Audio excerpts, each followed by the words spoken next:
que nos van a ayudar a entender y que vamos a usar en contabilidad de costos.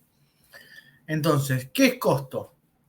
Es la medida en términos monetarios de los recursos sacrificados para conseguir un objetivo determinado. O sea, es aquella parte de dinero que invertimos para obtener un determinado objetivo. Existen diferentes clasificaciones de costos y cada una de ellas se pone el acento en un aspecto diferente. Entonces, vamos a tener, por un lado, costos variables, que son aquellos que fluctúan con el nivel de actividad. Y por el contrario, costos fijos, que no fluctúan con el volumen de actividad. Y vamos a poner ejemplos para que se entienda. A ver, si yo uso, digamos, si mi negocio es una panadería, cuanto más pan hago, más harina voy a gastar. Entonces, la harina va a ser un costo variable. Va a variar en función de la cantidad de pan que hago. Recording is on. Por otro lado, si yo esa panadería, yo alquilo el local, el alquiler no va a variar si vendo mucho pan o vendo poco pan. Yo a fin de mes voy a tener que pagar una plata de alquiler. No importa, ¿sí?, cuánto fue lo que vendí o no. Si yo tengo una empresa y, por ejemplo, el servicio de Internet es un costo fijo, o sea, independientemente de lo que fabrique o venda, el abono de Internet es siempre igual. Si yo tengo una secretaria que atiende o una recepcionista o una persona que toma un customer service que toma pedidos, el sueldo de esa persona es siempre el mismo. Tome un pedido, tome 10 o tome 100. Eso es un gasto fijo. Vamos a tener también algunos gastos que están como en el medio. Por ejemplo, la electricidad, ¿sí?, es un gasto que tiene un componente fijo, porque tiene una cantidad de gastos fijos, pero a su vez tiene un componente que es cuanto más consumo, más pago, ¿sí? En general, digo esto para que no se mareen después en los trabajos, lo tomamos en general como un costo variable. ¿Por qué? Porque la parte fija es muy pequeña, ¿sí? Entonces, hasta ahora tenemos costos fijos y costos variables. Los variables cambian según el nivel de actividad. Produzco más, produzco menos, gasto menos. Y los fijos no importa, ¿sí?, cuánto produzca o no, siempre son iguales. Después vamos a tener costos directos y costos indirectos, ¿sí? ¿Cuáles son los costos directos? Acá voy a hacer un alto. Los costos directos, ¿sí?, son aquellos que yo puedo identificar en una unidad de producto. Es decir, yo hago pan, agarro una bolsa de 50 kilos de harina de pan, mezclo con levadura y produzco X cantidad de pan. Entonces yo sé que esa bolsa de harina, ¿sí?, terminó en el pan. Pero después ese pan yo lo voy a embolsar en bolsitas, ¿sí?, cuando lo vendo.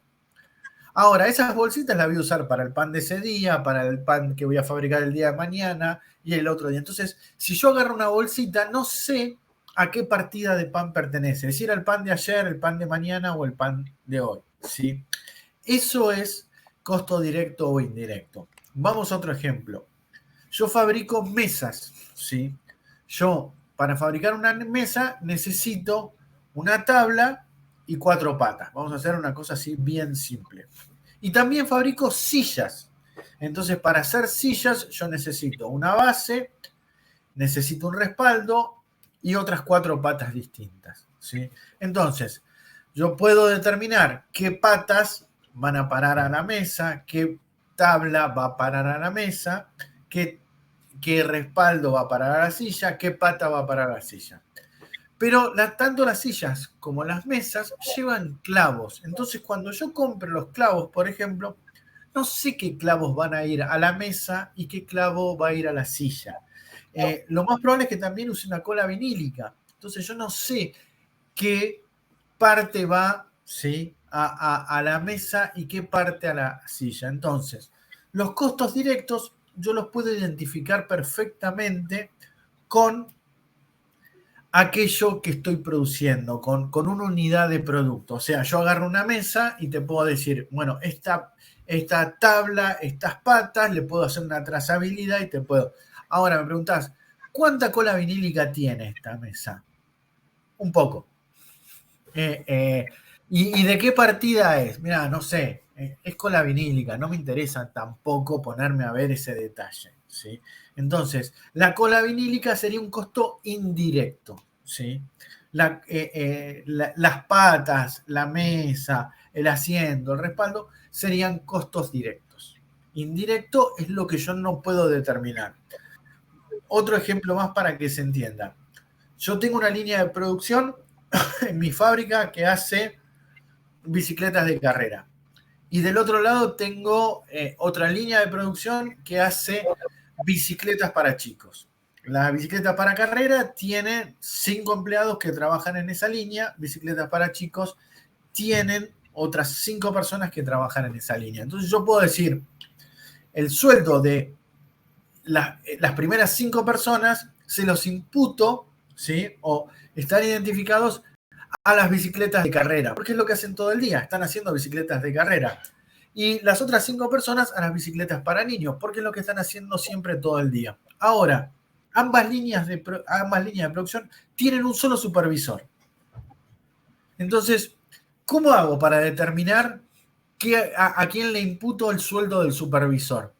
¿Qué hago? ¿Llevo un registro de a ver cuándo atiende una línea y cuándo atiende a la otra? Se pasaría el día llenando planillas, pobre supervisor. Entonces digo, bueno, tengo 2 líneas, en principio las 2 generan más o menos el mismo nivel de control, 50% para una línea y 50% para la otra. O sea, los costos indirectos los termino imputando a través de algún concepto, ¿sí?, que me parezca el más justo.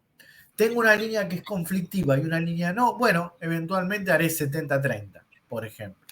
¿Sí? Esos son los costos indirectos, los que termino imputando a mi producto a través de algún concepto, porque no puedo determinar exactamente, ¿sí?, cuánto es para una persona y cuánto es para la otra. Tengo alguien que hace mantenimiento, y el que hace mantenimiento va a hacer mantenimiento para las 2 líneas de bicicletas. Entonces, me pasa lo mismo. Tengo una persona, tengo un customer service que levanta pedidos para las 2 bicicletas. No levanta que más para una ni más para la otra. Algunos meses tal vez le tocará más pedidos para una y otros meses más para la otra. Eso dependerá. Pero, digamos, no lo puedo identificar exactamente, ¿sí? El dueño de la empresa, ¿sí?, ¿a qué línea de bicicletas lo asigno? A ninguna, es el dueño de la empresa. Va, digamos, toma decisiones sobre toda la empresa y afectan a las 2 líneas, ¿sí? Esto es la diferencia entre un costo directo y un costo indirecto. En costos directos, en general, vamos a tener la materia prima, el personal dedicado exclusivamente a hacer ese producto, ¿sí? En algunos casos, inclusive hasta podemos tener el material de empaque. ¿Por qué? Porque cada producto lleva un empaque distinto. Pero de pronto hay productos que terminan en cajas. Y las cajas son las mismas para una línea de productos u otra. Entonces, bueno, el material de empaque puede ser directo o puede ser indirecto según el caso, ¿sí? No, en eso no cambia, ¿sí? Por ejemplo, no sé, en el caso de las gaseosas, muchas veces, digamos, las tapas son las mismas para una gaseosa u otra.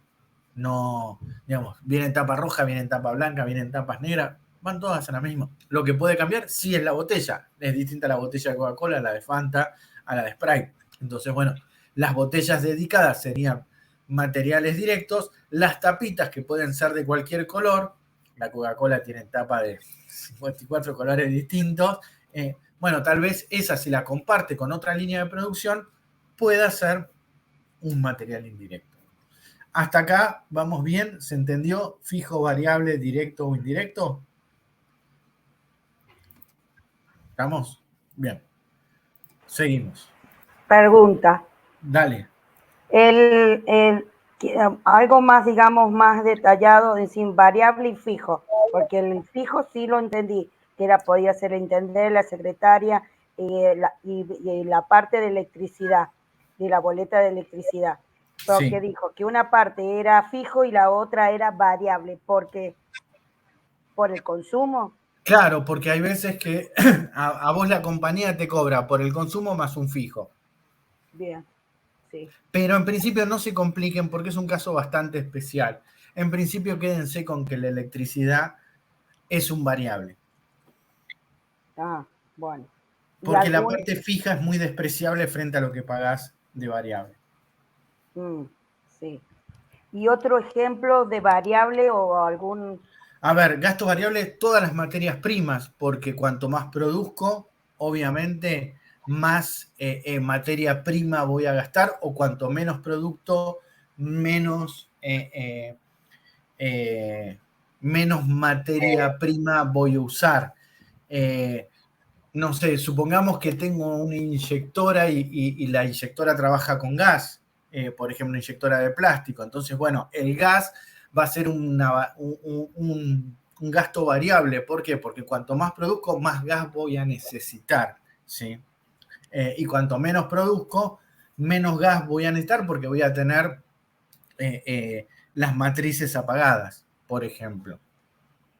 Bueno, ay, sí, sí, ahí entendí. Bien. Gracias. No, por favor. Bien. Gastos históricos, ¿sí?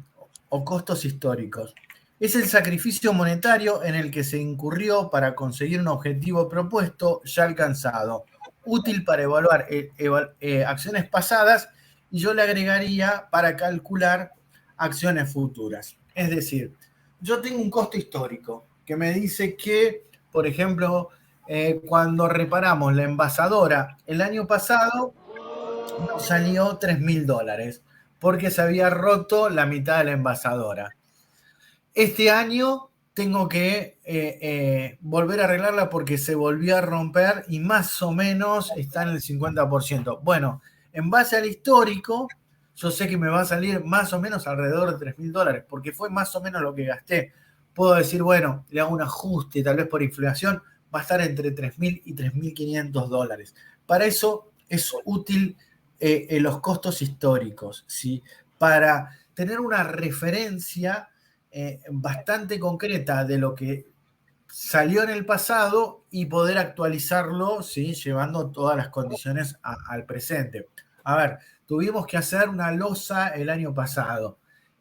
Nos salió $10.000. Bueno, gastamos tanto. Ahora tenemos que hacer una losa del doble de grande. Bueno, el cemento está un 30% más. La mano de obra está un 100% más. Entonces, en base a eso, yo puedo tener una idea de lo que me saldría hoy hacer esa losa, ¿sí? Digamos, los históricos nos sirven justamente para eso, para ver cuánto estaba, hacer comparaciones con la actualidad o para hacer algún tipo de proyección. Costo futuro es el costo en el que se calcula que se va a incurrir para conseguir un objetivo propuesto, costo de reposición útil para tomar decisiones. Y acá les voy a quemar la cabeza un rato más y vamos a hablar de algo que no me acuerdo si ya hablamos, que son los costos y las valuaciones de la empresa. ¿Alguien sabe o tiene idea cómo evalúan sus inventarios las empresas? ¿O de qué forma? Eso se realiza una vez al año, ¿no? ¿Puede ser? Exactamente. Eso, digamos, el Para control saber cuánto se vendió, cuánto... Disculpe que le interrumpa. se realiza una vez al año, que es el inventario general, y en base ¿Qué es lo que se vendió durante el año y lo que no se vendió más? Algo así puede ser. algo así, pero digamos, no tiene que ver con qué hacemos, sino en cómo se evalúa ese inventario. ¿Alguien sabe cómo se evalúa el inventario? No a la una, no a las dos, no a las Hasta tres. ahí llegué nomás. Mi razonamiento hasta ahí llegó. Vamos, pero igual, a ver, no estuviste tan lejos, pero por lo menos ya tenemos un aporte. A ver, hay distintas formas de evaluar el inventario, ¿sí?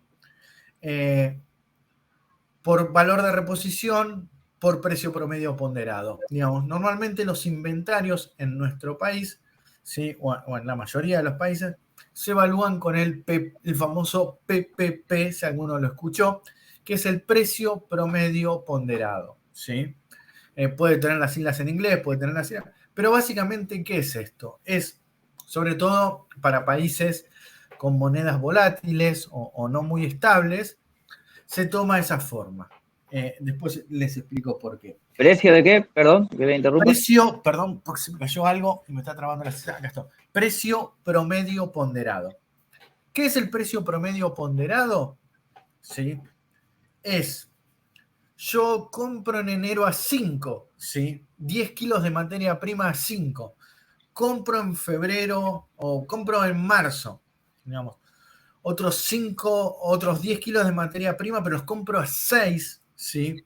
Y vuelvo a comprar 2 meses después otros 10 kilos de materia prima y los vuelvo a comprar a 7 y no gasté ninguno, ¿sí? O sea, yo tengo 30 kilos de materia prima, 10 kilos a 5, 10 kilos a 6, 10 kilos a 7, lo que hago es promediar el precio, ¿sí? O sea, hago 50 más 60, ¿sí? Más 70 dividido 3. Ese es mi precio promedio, ¿sí? Ponderado. ¿Por qué ponderado? Porque si alguno tiene más cantidad, estoy ponderando el que tiene mayor cantidad, ¿sí? Entonces, yo establezco un valor promedio para mi inventario de materia prima y de producto terminado, ¿sí? En países cuya moneda no es tan estable o tienen ciertos procesos inflacionarios, ¿sí? Digamos, a lo largo del año el precio va cambiando, ¿sí? Obviamente en nuestro país, ¿sí? Con este nivel de inflación, los precios van cambiando mucho más seguido. En otros países, yo por ejemplo trabajo con Perú o con Paraguay, digamos, en una época tenía listas de precios anuales en moneda local, después pasé a listas de precios anuales en dólares, después pasé a listas semestrales y ahora tengo listas de precios cuatrimestrales. O sea que por lo menos durante 3, 4 meses el precio me es estable, ¿sí? Pero igualmente va cambiando. Disculpe la interrumpa, no es seguir al precio actualizado del día, o sea, si tenés materia prima que lo compraste a menos precio hace 2 meses atrás, es actualizarte al último precio que lo estás vendiendo. No importa si lo pagaste 2 pesos ayer y hoy va. Hace 2 meses atrás 2 pesos y 2 meses 5 pesos tenés que actualizarte la moneda. Esa es una... A ver, ahora te voy a responder tu pregunta. Buena pregunta. Ahora te la voy a responder. Esa es una forma de evaluar el inventario, haciendo promedios, ¿sí? A medida que me entra la mercadería, se promedia con la cantidad y el valor y me da el precio. Esa forma es muy cómoda porque cada vez que entra mercadería nueva, yo tengo la evaluación. ¿Qué pasa? Hay otra forma de medirla que es por precio de reposición. Es decir, si yo compré a 5, a 6, a 7, ¿sí? Cuando la mercadería yo compré a 5 y tenía mis 10 kilos y vuelvo a comprar otros 10 kilos y me vuelve a 6, yo evalúo los 20 kilos en 6. ¿Por qué? Porque trabajo por precio de reposición. Y cuando vuelven a entrar esos 10 kilos a 7, evalúo los 30 kilos a 7. Entonces, yo siempre trabajo por precio de reposición, ¿sí? Ahora, ¿qué pasa cuando trabajo a precio de reposición? Primero, mientras yo no compre mercadería, no sé el precio de reposición. Muchos me dirán, bueno, preguntás el precio y lo vas actualizando. Y a los que les diré, yo que trabajo en compras y en una compañía que no mueve una cantidad muy importante de ítems, tengo habitualmente unos 400 ítems por mes. Yo no puedo llamar todos los meses, a fin de mes, a los proveedores y preguntarle el precio de 400 ítems. Me vuelvo loco. Entonces, los que tengo se actualizan y los que no tengo se actualizan cuando vuelvo a comprar recién, ¿sí? Piense que hay empresas que tienen 3.000, 3.500, 5.000 ítems. Es muy difícil actualizar, ¿sí? A precio de reposición. Obviamente... Disculpe que la interrumpa, y póngale que que lo compró en su momento a 10 pesos. Después, cuando terminó toda la venta, se va para querer reponer la mercadería y le vale 30 pesos. Estás perdiendo ganancias. Exacto, ¿Cómo no, sería ahí el manejo de pérdida? es Porque bien. lo ¿Cómo vendiste todo manejo a 10, eso? tenés la plata de ¿Cómo 10 manejo? y No, está necesitas bien. 30. A ver, ¿cómo hago eso y cómo hacen las empresas? Desacoplan, ¿sí? Y ahora les voy a explicar dónde está el nudo. El- La magia. Exactamente. Desacoplan. Una cosa es cómo yo evalúo y otra cosa es cómo yo vendo. Entonces, por ejemplo, yo tengo mi producto, ¿sí? Mis materias primas, y yo me entero, ¿sí? Voy siguiendo que las materias primas subieron un 20%. Entonces, automáticamente, ¿sí? Yo calculo el precio de venta, ¿sí? Precio de venta de mi producto en base, ¿sí? A ese aumento. Pero la evaluación de mi inventario yo la mantengo en PPP. ¿Por qué la mantengo en PPP? Porque cuando llega fin de año yo tengo que tributar en base a mis bienes. Entonces, si yo tengo mis productos valuados en el PPP, voy a tributar mucho menos que si lo tengo por precio actualizado y es mucho menos trabajo. Entonces, las empresas hacen este doble juego. Yo valúo mi inventario con el precio promedio ponderado y eso es lo que mantengo en mis libros y eso es lo que le informo al Estado, pero cuando voy a vender, sí actualizo mis precios por precio de reposición. Por eso también no es la única razón, y en esto hago un paréntesis grande, muchas empresas, hay un 10% de inflación, suben 10% los precios, automáticamente. Tal vez las materias primas no le subieron un 10%, pero ante la duda se cubren. Entonces, bueno, pasan estas cuestiones. Cuando tenés estos procesos inflacionarios o de evaluación de la moneda, se empiezan a generar estas distorsiones. Es muy complicado para las empresas, digamos, yo trabajo en compras, actualizar todo el tiempo los precios. O sea, los precios muchas veces los vas actualizando o los precios principales de los productos principales los vas actualizando tal vez mes a mes, pero hay algunos otros que se van haciendo correcciones por aumentos en las materias primas, aumentos en los commodities, aumentos de inflación, y con eso corrigen el precio de venta. ¿Por qué? Porque si no pasa esto, si yo no actualicé mi precio, después vendo y cuando vuelvo a comprar, puedo comprar menos materia prima de la que yo calculaba. Entonces, esto es un poco el juego, ¿sí? Que tienen que hacer las empresas, que hacen las empresas, no es que tienen que hacer, que hacen, y que en algún punto las beneficia porque, digamos, no pierden ganancias y tributan poco, ¿sí? Entonces Sí, mantengo. igual también, disculpe la interrumpa, igual Sí, también con el gasto que utiliza una empresa, tanto eléctrico, todas esas cosas, también si te das cuenta que está aumentando, no vas a quedar con el mismo precio que estás no, vendiendo a o ver, realizando la mercadería, tal cual. o cómo sería el tema. No, no, O sea, obviamente si a mí me cuando. viene la luz todos los meses de 10 millones y el mes siguiente me viene 15 millones, creo que no voy a seguir con el mismo precio de venta, porque No, me está aumentando uno de obviamente. todos los servicios.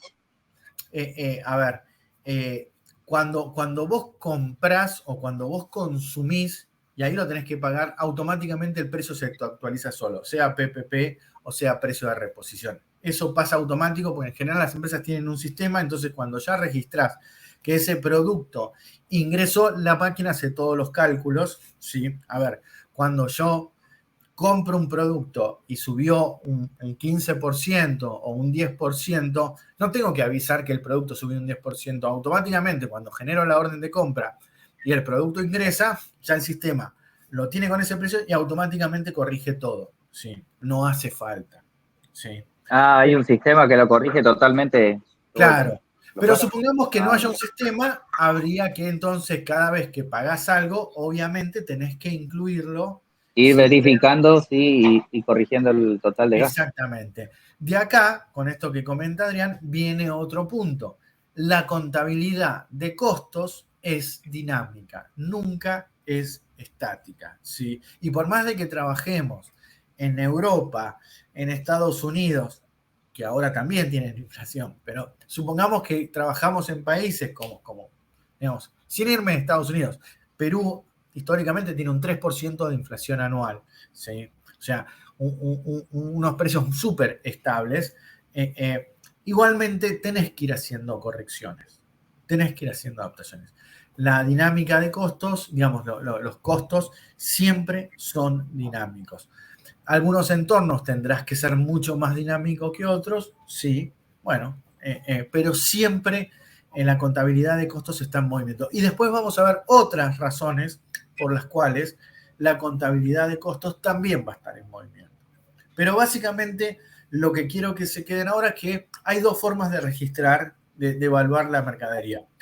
Precio promedio ponderado o precio promedio o el precio de reposición. En principio nosotros ahora, sí, y todo lo que hagamos lo vamos a pensar con precio de reposición porque estamos en un entorno altamente volátil, ¿sí? Hasta acá, dudas, preguntas, comentarios. La alumna que decía que ya les iba a complicar las cosas, ¿ya está convencida de que se las compliqué? Sí. Eso le iba así. En resumen, ¿qué es el PPP? En todo lo que explicó. El resumen. Entonces, el PPP punto. es cuando yo promedio los distintos valores a los que fui comprando la mercadería, ¿sí? Obviamente, siempre promedio el saldo que me queda. O sea, si yo compré en enero 10 y para marzo me quedan 2 kilos y vuelvo a comprar en marzo otros 10 kilos, no hago un promedio sobre los 12, sobre los 20. Hago promedio sobre los 12, los 2 que tengo más los 10 que compré, ¿sí? Eso es el PPP, o sea, es promediar, ¿sí?, la materia prima que tengo o el producto que tengo con, ¿sí?, los valores a los que lo fui comprando o se fueron actualizando, ¿sí? La otra es el precio de reposición. Y vuelvo al ejemplo, si yo compré 10 kilos en enero, me gasté 8, ¿sí?, y en marzo compro 10 kilos más y tengo 12, obviamente actualizo el precio de los 12, no actualizo 20, porque 8 ya los gasté, los vendí a otra cosa, ¿sí? Claro, Entonces, en contabilidad eso se le llamaría costo inicial, costo final. El costo final sería cuando tiene, digamos, el nuevo costo actualizado. Bien, sí. Acá estamos pensando todavía no llegamos al costo, ¿sí? Estamos pensando en ver cómo registramos lo que vamos comprando. Todavía no llegamos al concepto final de terminar el producto y lo tengo que costear. Eso nos faltan algunas clases todavía. Bien. Vamos. Gracias, profe. Sí. Bien, entonces, me perdí costos futuros, costos históricos. Bien. ¿Qué más? Bien. Ahora vamos a hablar de un costo, ¿sí?, que es como nuestra guía, nuestro líder. El costo estándar, ¿sí? El costo estándar es el costo presupuestado que se basa en niveles de eficiencia normal. ¿Qué es esto? Así que parece bastante complicado. Es algo muy simple. El costo estándar es un costo teórico, no es un costo real en sí. Es decir, si yo, vamos a suponer, tengo una panadería y quiero hacer pan. Entonces yo digo, bueno, para hacer pan en mi panadería, para hacer X cantidad de pan, yo necesito una bolsa de 50 kilos de harina, necesito, por decir, estoy diciendo cifras al azar, 1 litro de agua o 10 litros de agua, digamos, y necesito 50 gramos de levadura. Todo eso tiene que estar en la amasadora durante media hora. De ahí va a salir una cantidad X de pan, no sé, 60 kilos de pan, que el maestro panadero con el asistente en 4 horas de trabajo, en 2 horas de trabajo del asistente y con 1 hora de trabajo del maestro panadero, se van a poder hornear, van a estar 40 minutos en horno y obtengo 80 kilos de pan, ¿sí? Tantos Ese es kilos el de pan. costo estándar, ¿sí? Yo entonces sumo la harina, sumo el valor del agua, sumo lo que gasta el horno, sumo la mano de obra y demás, y tengo mi costo estándar, ¿sí? En un proceso de eficiencia normal, ¿sí? Esto es lo que yo establezco, ¿sí?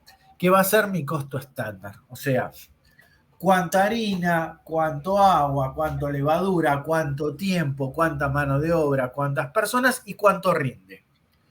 Esto es mi costo estándar. Ahora, yo arranqué con 50 kilos de harina y todo eso me dio que, no sé, el kilo de pan me sale, no importa la cifra, 50 pesos, por decir un número, y me salen, dijimos, 80 kilos de pan.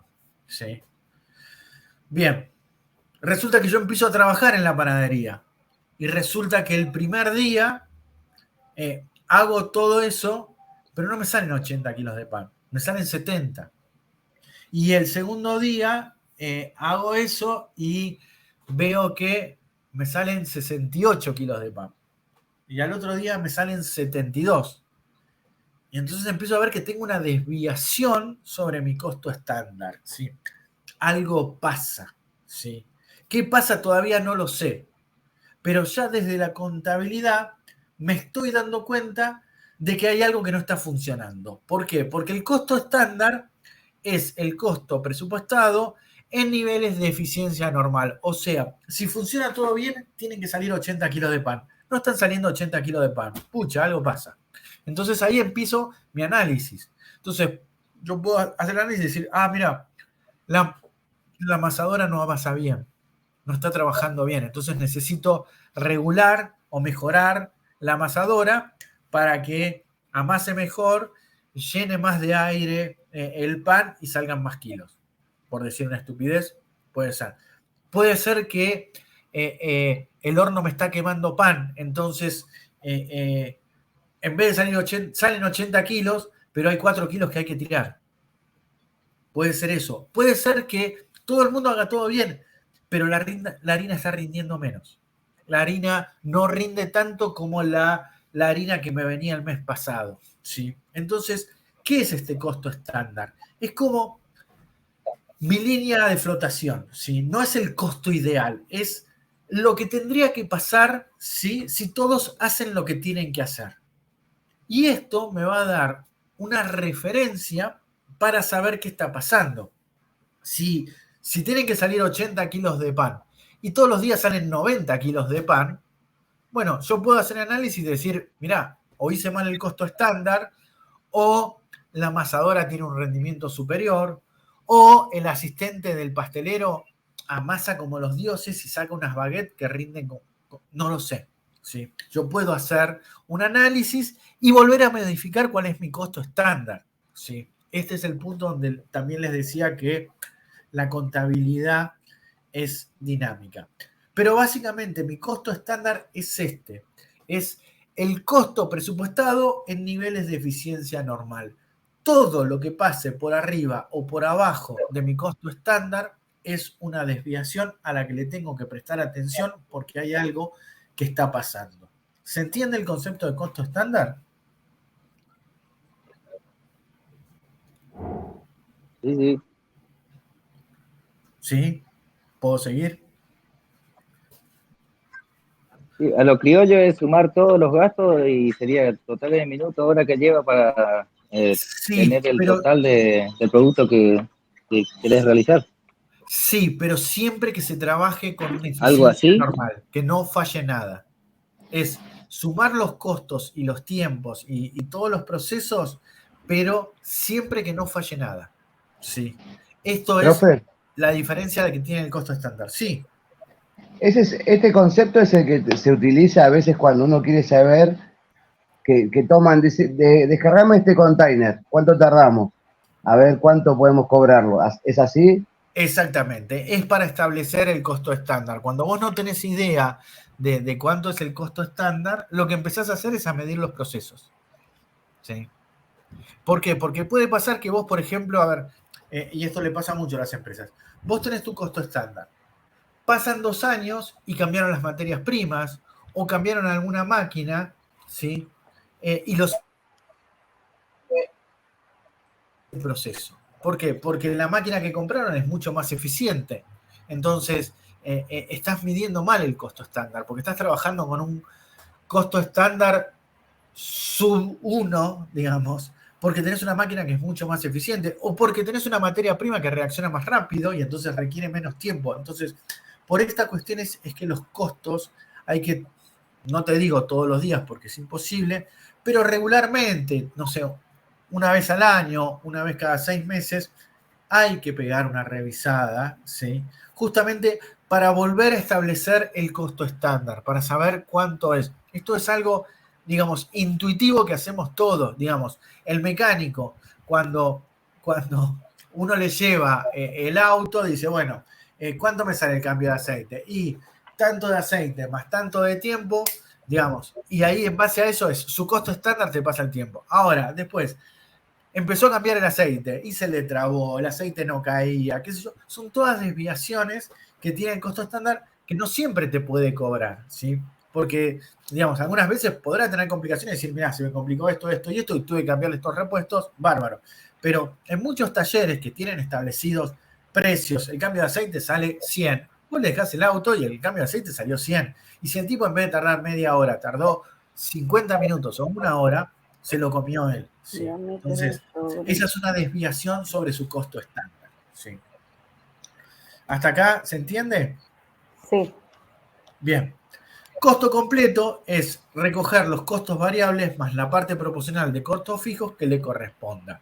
A ver, cuando hacemos el costo de algo, no solo es el costo directo, es decir, si yo voy a hacer una mesa, no solo a la mesa, el costo de la mesa va a ser las maderas, digamos, la tabla, las patas, como dijimos antes, sino que también van a ser los clavos, que van a ser la cola, la mano de obra que hizo esa mesa, la parte que le corresponde al supervisor, que voy a afectar esa línea, la parte de la persona que tomaba los pedidos, la parte del personal de limpieza que limpia la planta, la parte que le corresponde a esa línea del alquiler de local, etcétera, etcétera, etcétera. Eso es el costo completo. O sea, todos los costos variables más la parte proporcional de costos fijos que le correspondan. ¿Sí? En el ámbito de la contabilidad de costos, la clasificación más útil es la de costos directos y costos indirectos. Los costos directos son más fáciles de entender al estar estos costos directamente relacionados con algún tipo de actividad o trabajo específico. Las categorías más comunes son materiales, mano de obra y maquinaria. Una forma útil de medir los costos directos es usar una hoja preimpresa que siga el trabajo según el proceso de producción e ir registrando los costos y tiempos de ejecución. A ver, hoy nadie va con una hoja registrando, pero digamos, este trabajo de medir en algún momento en las fábricas se hace. ¿Sí? Costos indirectos, solo por el hecho de abrir las puertas de la empresa ya se está incurriendo en costos, haya o no actividad. El alquiler, la electricidad, el gas, el teléfono, los seguros, los intereses deben ser pagados. Además hay gastos de sueldo y costos que no están directamente asociados con la producción, como ventas, administración, que necesitan ser tenidos en cuenta. En definitiva, los costos indirectos son los que se tienen por el hecho de tener un negocio y que necesitan ser incluidos en el coste de productos. Al proceso de reparto de los costos indirectos se llama imputación y debe responder a una lógica de uso de los recursos que miden esos costos. Un ejemplo intuitivo es el caso del alquiler. Podemos repartir su costo en función del espacio que ocupa cada actividad o negocio. Es decir, yo tengo, volvamos al ejemplo de la fábrica de bicicletas.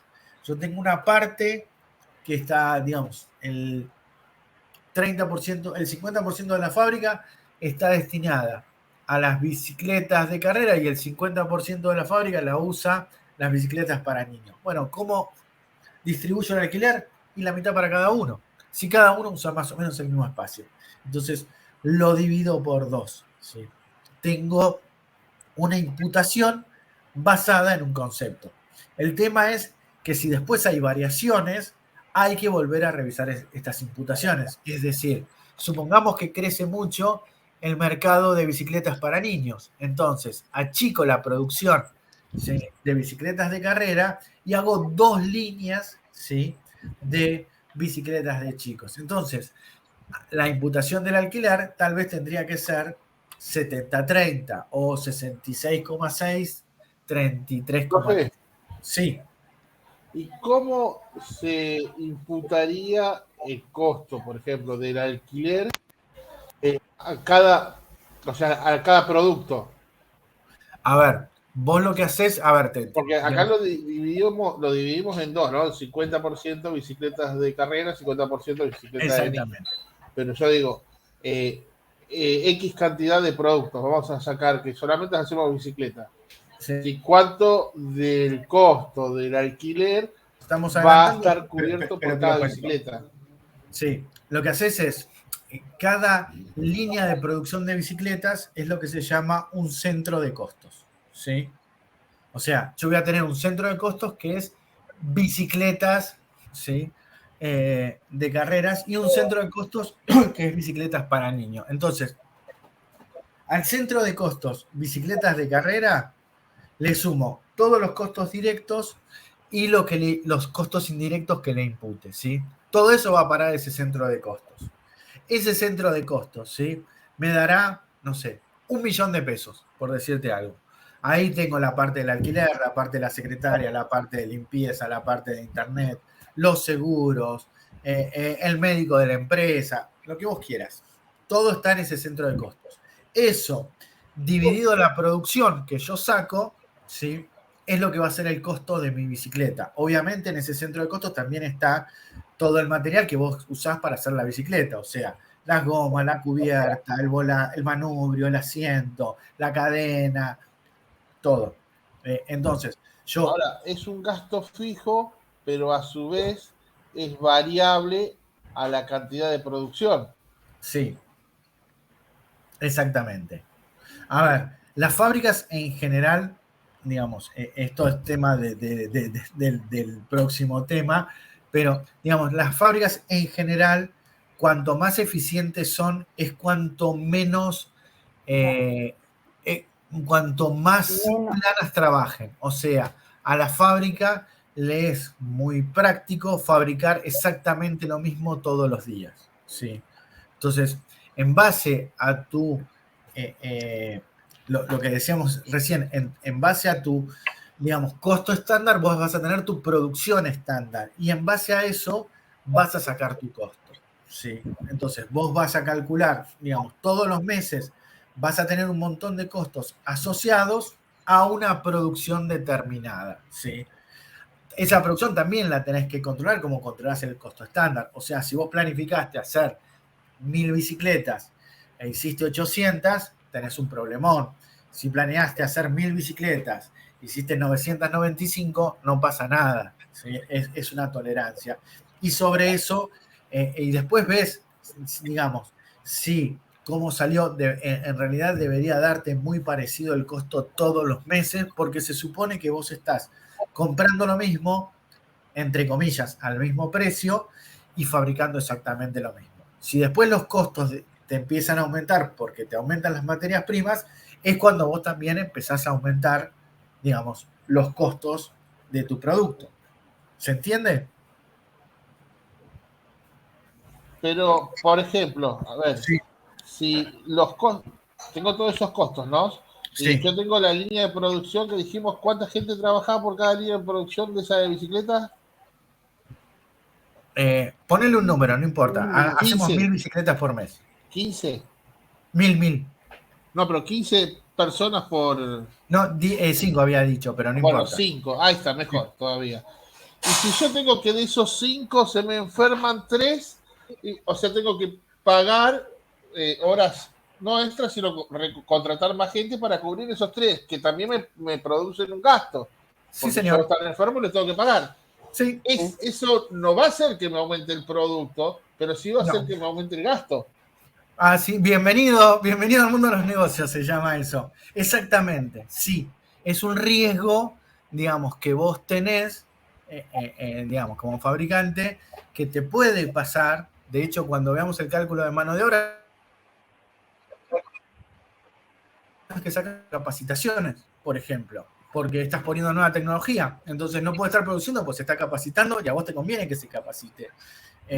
Pero te pasa eso. Sí, esas son desviaciones de la producción, digamos. Vas a tener esas desviaciones. A ver, si querés, saquemos el tema gente para no generar odio en el trabajador. Pero se te rompe una máquina y se te queda parada la planta, te queda parada la producción un día y te querés matar también. Porque, digamos, te pasó, digamos.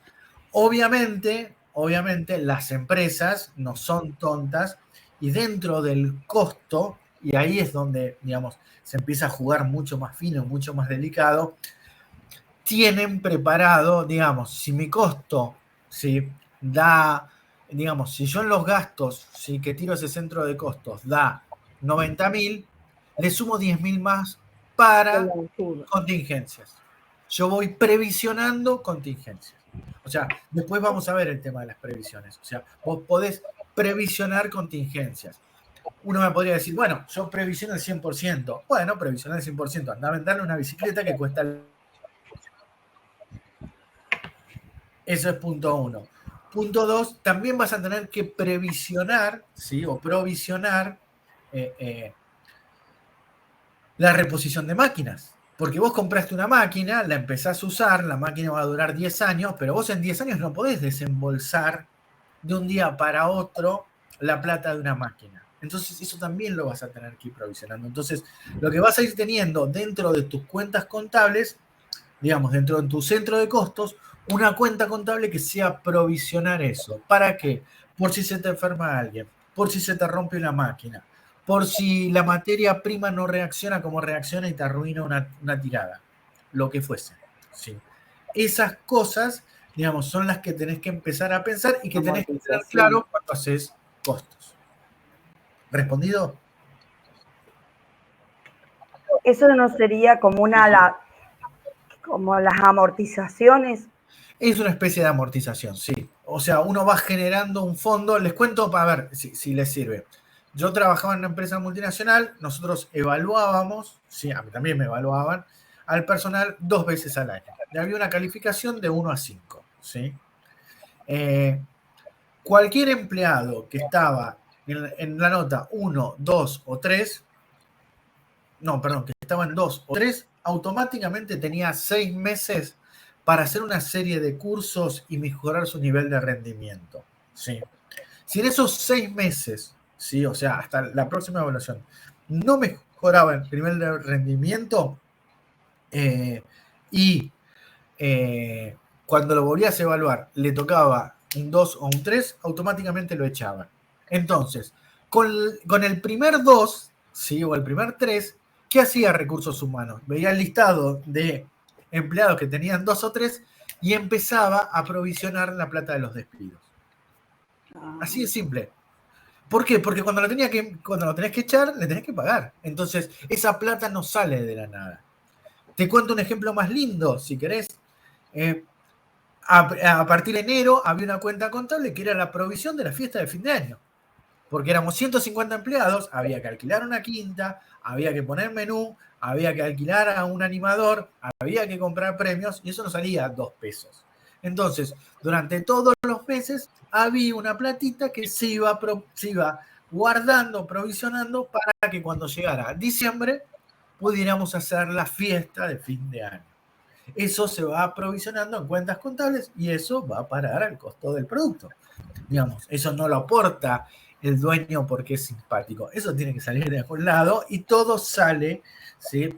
del valor del producto. Entonces, fíjense hasta qué punto es importante ser eficientes, tener buenos rendimientos, tener buenos procesos, porque todo eso afecta el valor del producto, digamos. Entonces, cuando yo tengo un área, y vuelvo al ejemplo que conté al principio, que no me es rentable, ¿sí? Que me es deficiente, me está cargando de costos innecesarios a mi producto, con lo cual mi producto corre riesgo de que la competencia, si es más eficiente, lo venda más barato y me saque mercado. Entonces, ¿qué hago? Antes de que me pase todo eso, yo soluciono el problema. Sí, que era lo que les contaba hoy al principio. ¿Van entendiendo cómo funciona la contabilidad de costos y por qué es importante que se lo estoy contando? ¿Está aclarado la pregunta? Creo que era Cristian. Sí. Bien. Entonces, hay estas cuestiones que hay que hilar mucho más fino, pero bueno, las compañías tienen estas cuestiones. Digamos, vos tenés que tener en cuenta que hay gente que se te va a enfermar, porque es lógico y porque es natural, ¿sí? Obviamente, también te digo lo opuesto. Contratá gente y pagale bien. Ahora, si vos a la gente la tenés trabajando por monedas, ¿sí? Y, por ejemplo, como pasó en la pandemia, que había muchas fábricas que decían que vengan igual, que vengan, no importa el COVID, no importa el COVID, de repente se encontraban con la producción parada porque estaban todos con COVID. Bueno, ¿qué esperabas? O sea, digamos, no fue mala voluntad del empleado. La gente no se enferma por bronca. Digamos, puedes tener algún jodido que se enferme y te haga la vida imposible. No digo que no, pero digo, hay cuestiones que están, cuando veamos la parte de horas de producción, vamos a ver que le tenés que sacar una cantidad de horas que tienen que ver con capacitaciones, con enfermedades, con vacaciones. Ese es el otro. Le tenés que pagar vacaciones a la gente. Te gustará menos o no, pero a la gente hay que pagarle vacaciones, como a todos nos gusta que nos paguen las vacaciones. Le vas a tener que pagar un aguinaldo, digamos, le vas a tener que pagar las cargas sociales, digamos, todas estas cuestiones hacen, ¿sí?, al funcionamiento de la empresa, y todo esto va a parar a lo único donde puede ir a parar, que es al precio del producto, ¿sí? Tengan un sistema de distribución ineficiente que tarda mucho en entregar y qué sé yo, es un costo que es muy difícil de sumar enseguida al producto, pero va a terminar pagando porque alguien no tiene que pagar. Digamos, al principio se restará el margen de ganancia, pero después te van a actualizar el precio. Esto es así. Digamos, ninguna empresa trabaja para perder plata. Porque además no aguanta. Digamos, podés perder plata un mes, podés perder plata 2 meses, podés perder plata 3 meses. Hablando de esto, pregunta, ya que estamos con este tema. ¿Cuándo quiebra una empresa? Escucho respuestas. Cuando una empresa mayor la quiere hacer desaparecer, No necesariamente, no. te hago dumping y te hago pelota. Cuando, digamos, a ver, yo tengo una empresa, sacame de la competencia. Yo tengo una empresa y Cuando te quedas sin fondo, Recording is on. cuando ahí estamos, ¿cómo sería? sin usar dinero, se da Estamos cerca. la- Estamos muy bien, Adrián, me gusta. Estamos cerca. Te falta una vueltita técnica. A ver. Puede ser cuando los costos son mayores que las ganancias. Con esto que dice Cristian. Yo inversor, ¿sí?, decido montar una fábrica de X producto, con lo cual invierto una cantidad de plata feroz en construir la fábrica, poner la maquinaria, contratar el personal, contratar materia prima, y toda esa plata, hasta que me vuelva, ¿sí?, o hasta que la recupere, va a pasar una cantidad de tiempo. Serán 6 meses, 8 meses, 1 año, depende del negocio, ¿sí? Entonces, durante 8 meses voy a estar produciendo a pérdida. Entonces puede pasar que yo esté gastando más de lo que me entra porque fabriqué todo, o sea, tuve que montar toda la fábrica. Pero el capital está, o sea, es algo recuperable. Yo lo que decía era cuando se gana menos de lo que del costo para producir. Te pongo otro ejemplo. A ver, el capital está. Sidra Real. ¿Vos te querés que gana mucha plata durante marzo, de marzo a octubre? ¿Vos te querés que gana plata Sidra Real? No. Debe trabajar o al costo o a pérdida, probablemente. No conozco los números, pero básicamente es eso. Porque la sidra es un producto estacional que tiene un reviente feroz entre, si bien ahora hay botellitas, latitas y demás le están buscando la vuelta, la empresa se aguanta durante mucho tiempo trabajar a pérdida porque sabe que lo recupera en 4 meses. Claro, bueno, pero eso quiere decir que de enero a enero la cuenta le da positiva. Bueno, pero Lo que yo decía era que cuando de enero a enero la cuenta me da negativa. bueno, Voy pero siempre sí, perdiendo pero vos yo te lo hago de esta forma. sí, Si yo pongo 5 autos a trabajar en una remisería sí, y solamente me alcanza como para mantener el auto y pagarle al chofer, pero no me alcanza para renovar la flota de esos autos. sí, ¿Cuánto me dura la empresa? ¿5 años o lo que el auto me dure para poder trabajarlo? No, se me exactamente, acabó la empresa.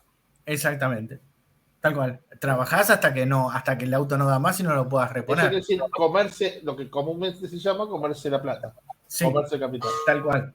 Pero digamos, estás trabajando sin ganancia y estás trabajando, digamos. Eso apoya mi teoría.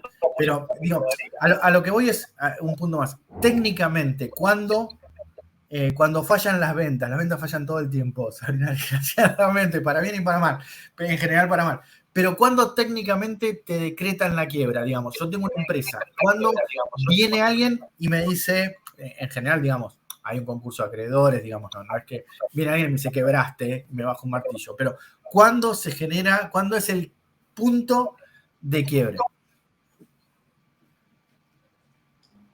Básicamente, Cuando los gastos superan la ganancia, profe. no necesariamente, porque vuelvo a decir, vos podés tener meses donde estés aguantando gastos porque te estás jugando, ¿sí? A que después viene algo mejor. Entonces podés tener resto, ¿sí? Hasta Como el ejemplo de la sidra que recién hizo. claro, como lo de la sidra, por ejemplo, o como una heladería, que viste, bueno, la mayoría de las heladerías ahora hacen café, Tiene pero en la época de las heladerías... No, pero más que la sidra. Claro. Ese es el gran ejemplo. Claro. En realidad la empresa quiebra cuando no alcanza ni para la materia prima, más o menos. Cuando se queda sin caja. ¿Sí? Hay un concepto que es el cash flow o la plata de caja, es cuando la empresa bajo ningún punto puede hacerse cargo de sus deudas. Es decir, yo vendo, me va mal, sigo poniendo plata, me va mal, pido un crédito, me va mal, ¿sí? Y entonces llega un momento... ¿No sería eso cuando te quedas sin fondos? Como le dije. Exactamente, cuando me quedo Con otras palabras, y sin fondos... directamente no para pagar nada. Nada, y no tengo a quién pedirle. Invertí y te vas siempre a pique. Exactamente. Es cuando yo hice mal mis cálculos, ¿sí? Y llega un momento que me quedo sin flujo de caja y no puedo afrontar ningún tipo de deuda y no puedo conseguir ni crédito, ¿sí? Porque, digamos, hay empresas donde les empieza a ir mal, piden un crédito, les dan el crédito y siguen adelante y tal vez levantan. Esto le pasa a muchas empresas. O viene un inversor y le pone plata y siguen. Pero cuando ya no puedo enfrentar más, ¿sí? Cuando me quedo sin flujo de caja, ese es el término técnico, me quedo sin flujo de caja, o sea, no tengo forma de ni siquiera prometer que te voy a pagar, ¿sí? En 20 días, porque no sé si en 20 días voy a tener la plata. Ahí es cuando mis acreedores, o sea, los que debo plata, me piden la quiebra, ¿sí? O sea, me dicen, señor, usted no puede seguir trabajando más porque no puede pagar. No solo no puede comprar materia prima, sino que no le puede pagar a su gente, sino que no le puede pagar a los proveedores, no puede pagar los servicios, no puede pagar nada. Entonces, en ese momento, técnicamente es eso, cuando me quedo sin el flujo de caja es cuando quiebro, ¿sí? ¿Por qué? Porque las empresas pueden trabajar mucho tiempo a pérdida. A ver, sobre todo las multinacionales tienen filiales que no dan ganancia, las tienen porque es una apuesta, porque necesitan, ¿sí? Presencia. Les pongo otro ejemplo. Coca-Cola, por ejemplo, que tiene un precio más o menos estable en todo el país, en algunos lados es un poco más caro, está todo el tiempo subsidiando la Coca-Cola de Capital Federal, Gran Buenos Aires, o de Mendoza, o de Santa Fe, está subsidiando la Coca-Cola de Tierra del Fuego. Lo que pasa es que esta empresa es una empresa muy grande con fondos ilimitados, ya, porque tiene muchísima plata. No tiene fondos. Ya viene de... por eso no tiene un número diciendo tengo tanto en la caja, en el flujo de caja, como usted dice. Sí tiene un número de flujo de caja. Lo que pasa que lo que hace es, con todo el flujo de caja que genero en Capital y Gran Buenos Aires, financio y le inyecto plata al Ushuaia, ¿sí? A tener Coca-Cola en Ushuaia, porque para mí es más importante tener presencia en todo el país. ¿Sí? Entonces, lo fundamental es que donde vos vayas puedas tomarte una Coca-Cola, ¿sí? Porque vos te tenés que acostumbrar a la Coca-Cola y no podés salir de la Coca-Cola. Entonces, a donde vos vayas tienes que poder tomarte una Coca-Cola. Esa es la base de mi negocio, ¿sí? Digo Coca-Cola como podría ser cualquier otra marca. Entonces, vender Coca-Cola probablemente en Ushuaia, en Santa Cruz, en La Pampa, no le debe generar un mango a Coca-Cola, le debe hacer perder plata llevar la Coca-Cola ahí. La Pampa tiene 100.000 habitantes, chicos, tiene menos habitantes que Mercedes, tiene menos habitantes que Esteban Echeverría, ¿sí? ¿Sabés lo que es llevar Coca-Cola? Pero es la propaganda que deja. Claro, distribuirla en todos lados para la gente de La Pampa. Pierde una fortuna, le sale carísimo, pero necesita que Coca-Cola esté ahí. Que si vos pasás por La Pampa, puedas parar en una estación de servicio y puedas pedir una Coca-Cola. Y que en el supermercado de La Pampa haya una Coca-Cola. Esto es así. Entonces, ahí trabajan durante años. Yo trabajo en una empresa, por ejemplo, donde la apuesta es, ahora tiene el cartel de venta, pero en los últimos 4 años, Chile no dio ganancia. No dio ganancia, perdió plata. Durante 4 años le tuvieron que inyectar plata a Chile porque apostaban en ese mercado. El mercado no levantó. Después de 4 años de dar pérdidas, dijeron, bueno, si para fin de año no levantás, se acabó la sucursal de Chile, por ejemplo.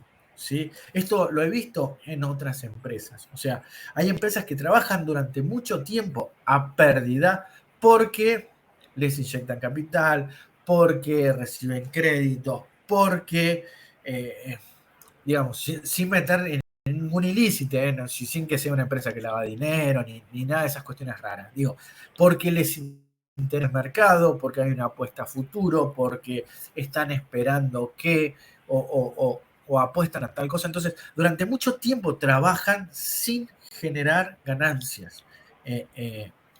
Entonces, lo que pasa es que llega un momento en que cuando la casa matriz les suelta la mano, bueno, no aprendiste a caminar o no pudiste caminar porque el suelo acá es muy rocoso. Entonces, digamos, el mercado de Chile no crece. Bien, se cierra la subsidiaria, se le venderá a otra empresa, no sé qué harán cuando llegue el momento, si es que, espero, Chile llegue al objetivo y empiece a dar ganancias, pero, digamos, lleva 4 años perdiendo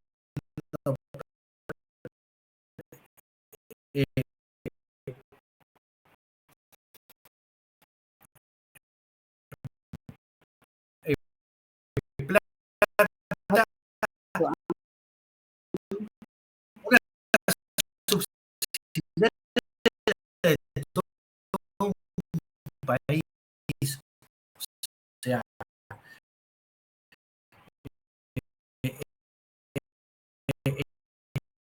estamos hablando de 400 personas más o menos que trabajan en Chile y están ahí hace 4 años haciendo lo mejor que pueden de su trabajo, obviamente, y tratando de que crecer en un ambiente es muy complejo y que no es muy no une las decisiones. Entonces, las personas están durante mucho tiempo aprende por ser asegúrense y hay distintas estrategias y cosas lícitas que se pueden hacer frente a esta situación. Pero, digamos, hay muchas empresas que cuando el balance hace año, el balance es negativo. Como meses ganaron, meses que dieron muchísimo, y que porque siguen teniendo baja, porque siguen siguen teniendo plata que les entra y sale. Hay muchas empresas, ¿sí?, que, entre ellos los supermercados, que tienen negocios, entre comillas, paralelos que tienen con el efectivo. ¿Sí? Muchos de los supermercados juegan todo el tiempo con la cantidad de efectivo que generan y con, nada, agarro mucho efectivo, lo invierto 15 días, saco la ganancia y le pago al proveedor.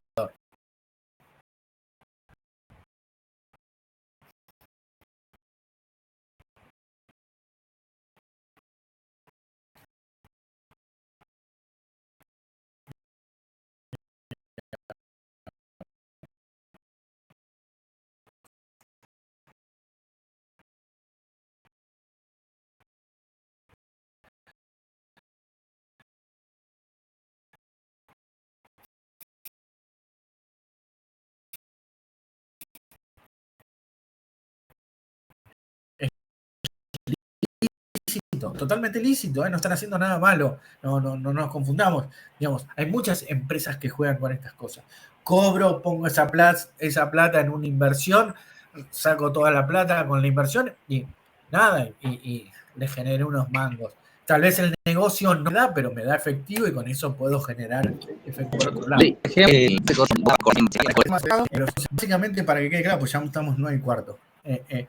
Las empresas quiebran cuando no tienen más flujo de caja, o sea, no pueden pagar de ninguna manera o no pueden afrontar de ninguna manera ninguna de sus deudas, ¿sí? O sea, no pueden ni pagar sueldos, ni comprar materia prima, ni enviarle mercadería a los clientes, ni pagar los servicios, ni pagar los impuestos. Ahí se acabó.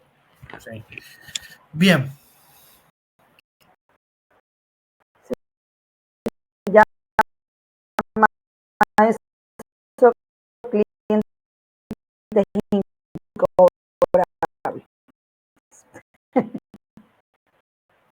¿Cómo estamos? Estamos bien.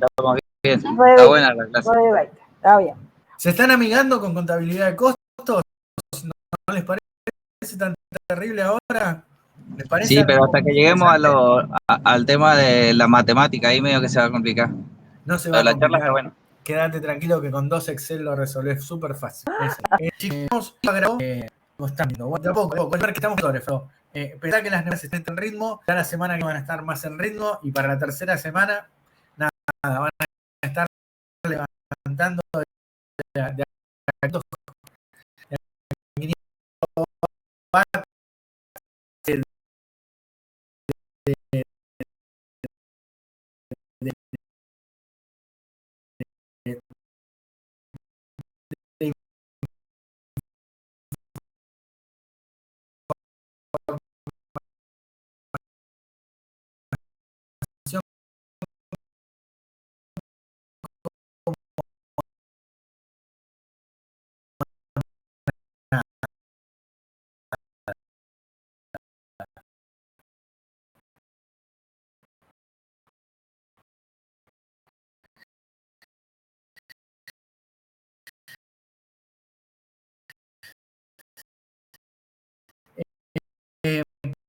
alguien estaba grabando, agradezco muchísimo que estén grabando y que lo suba a algún lado. Eso, y después nos avise a todos para que, digamos, o me pase el link y yo los voy subiendo al campus virtual para que puedan ver eso y que se las gracias. Bien, sumarse a en la infografía apropiado nuestro primer feriado dentro de 3 semanas. O sea, creo que es el jueves 6, que es el jueves santo, ¿sí? Que es el primer feriado. O sea, tenemos 2 clases más y después ya tenemos el primer feriado que nos cae en jueves. No nos van a caer mucho, supongo, porque en jueves